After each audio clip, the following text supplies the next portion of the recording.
Le vent portait des secrets à travers la savane. Des murmures dansaient dans la brise. Il parlait de Fatou, une jeune fille aux yeux aussi vieux que le temps. Son rire, autrefois brillant comme le soleil, se cachait maintenant dans l'ombre. Les journées de Fatou sont rythmées par les corvées et assombries par la peur. Son beau-père, une présence menaçante, la regarde avec des yeux affamés. Son contact lui donne des frissons dans le dos.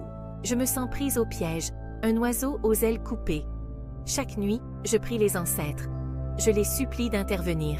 Ses prières restaient sans réponse. Du moins, le croyait-elle. Le vent murmurait son nom. Il portait le parfum d'une magie ancienne, une promesse de changement. Fatou portait un lourd fardeau. Ce n'était pas le poids de la cruche d'eau sur sa tête, ni celui du bois de chauffage qu'elle ramassait. C'était le poids de son secret, une vérité trop douloureuse à dire. Elle avait essayé d'en parler à sa mère. Mère, s'il te plaît, écoute-moi. J'ai besoin de te dire quelque chose d'important. Fatou, je suis fatiguée et épuisée par la vie. Je ne peux pas écouter ça maintenant. Sa mère, épuisée par la vie, refusait d'écouter.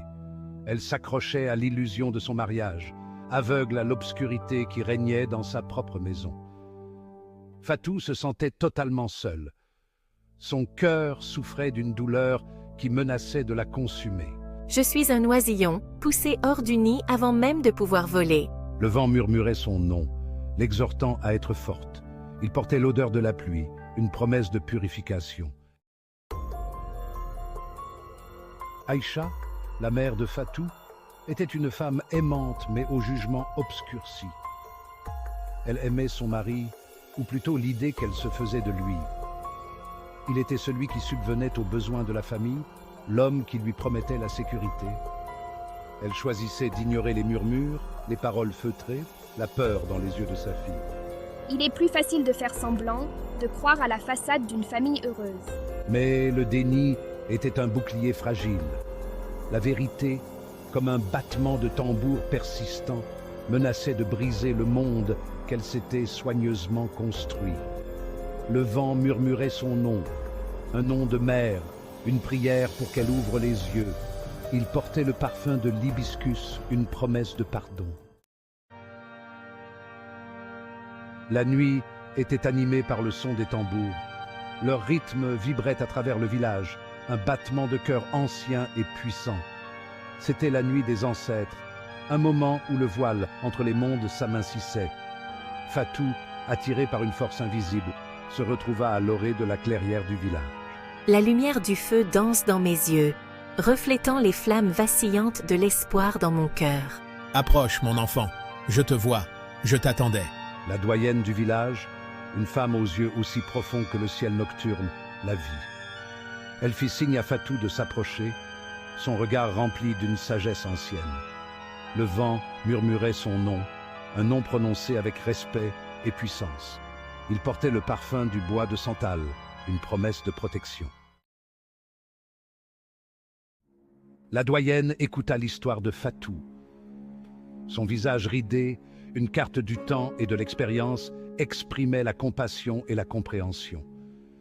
Elle connaissait les secrets qui hantèrent la nuit, les vérités qui se cachèrent dans l'ombre. Elle parla des ancêtres, leurs esprits toujours présents, leur sagesse une lumière directrice. Elle donna à Fatou un petit sachet rempli d'herbes et de prières murmurées. « Porte ceci, lui dit-elle, et fais entendre ta voix. Les ancêtres entendent tes prières. Ils te guideront. » Le vent murmurait son nom, un nom porté par les ailes des esprits anciens. Il portait le parfum de la terre, une promesse de justice.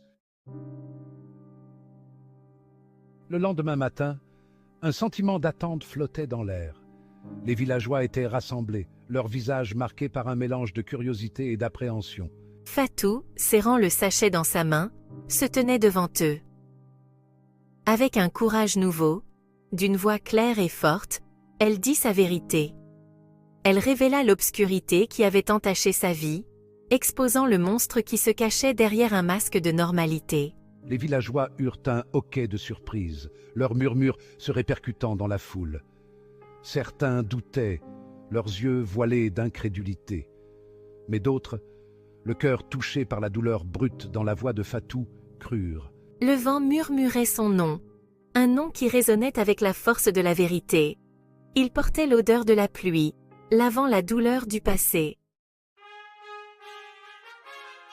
La vérité, une fois libérée, ne pouvait plus être contenue.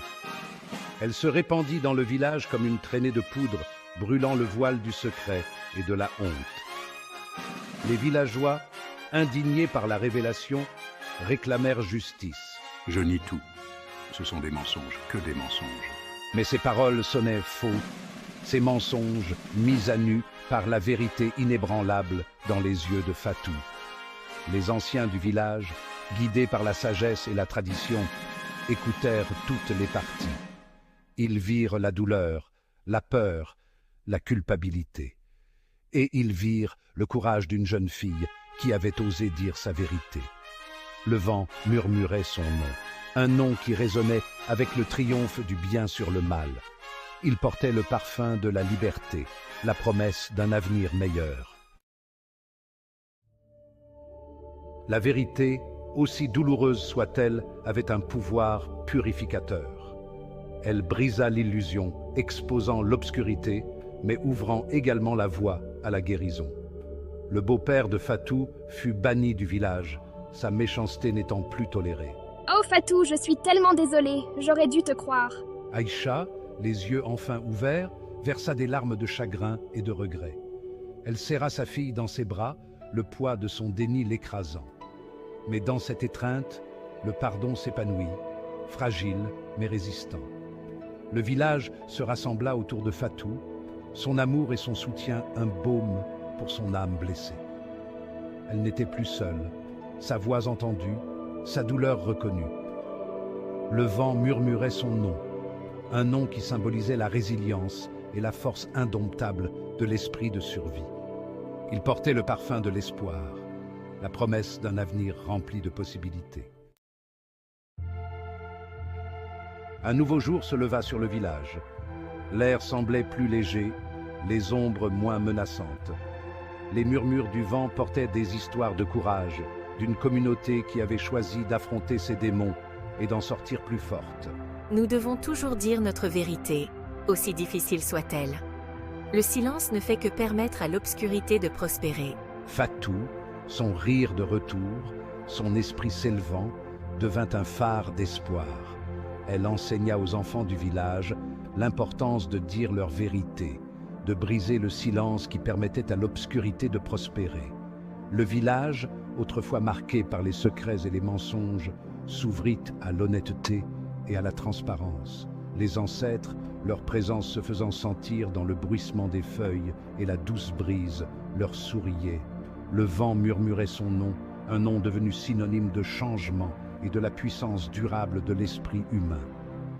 Il portait le parfum de la vie, la promesse d'un avenir où la justice et la compassion triompheraient.